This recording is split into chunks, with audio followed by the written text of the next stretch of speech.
అఖిల్, నేను general medicine post గ్రాడ్యుయేట్ని Guntur medical కాలేజీలో. ఈరోజు కలకట్టాలో జరిగిన విషయం మనందరికీ తెలిసిందే. మరి అది చిన్న విషయం అయితే కాదు. డ్యూటీలో ఉన్న లేడీ పోస్ట్ గ్రాడ్యుయేట్ మీద అత్యాచారం చేసి అతి కిరాతకంగా చంపి ఉన్నారు. మరి దీనికి మేము ఎంతగానో నిరసన బాధ తెలియజేస్తున్నాము. మరి ఈరోజు మరి బెంగాల్లో జరిగిన దానికి ఇక్కడ ఎందుకు మీరు ఇలా చేస్తున్నారు అనే ప్రశ్న మరి ప్రజల్లో కానీ మరి మన మీడియా మిత్రుల్లో కానీ ఎంతో మందికి తలెత్తుతుంది. మరి మేము దీని ద్వారా తెలియజేయకున్నది ఒకటే, ఇది ఈరోజు ఆ ఒక్క ఇన్సిడెంట్ వల్ల మేము బయటకు వచ్చిన వాళ్ళం కాదు. గత ఎన్నో ఏళ్లగా మరి మేము ఎటువంటి ఎన్నో బాధల్ని మేము అనుభవిస్తూ లోపల ఎవరికి చెప్పుకోకుండా బయటికి అయితే రాలేదు.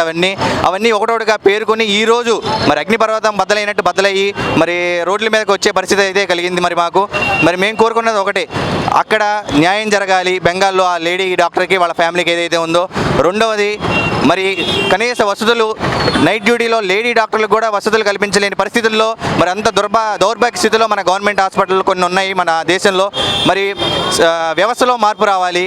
లోపల ఉన్న ప్రక్షాళన జరిగి నైట్ డ్యూటీ లేడీ డాక్టర్లకు వైద్యులకు మరి ఖచ్చిత వసతులు రక్షణ కల్పించాలని, సెంట్రల్ ప్రొటెక్షన్ యాక్ట్ అమల్లోకి తీసుకురావాలని మరి మేము ఈ ర్యాలీ ద్వారా మనం చేసుకుంటున్నాం.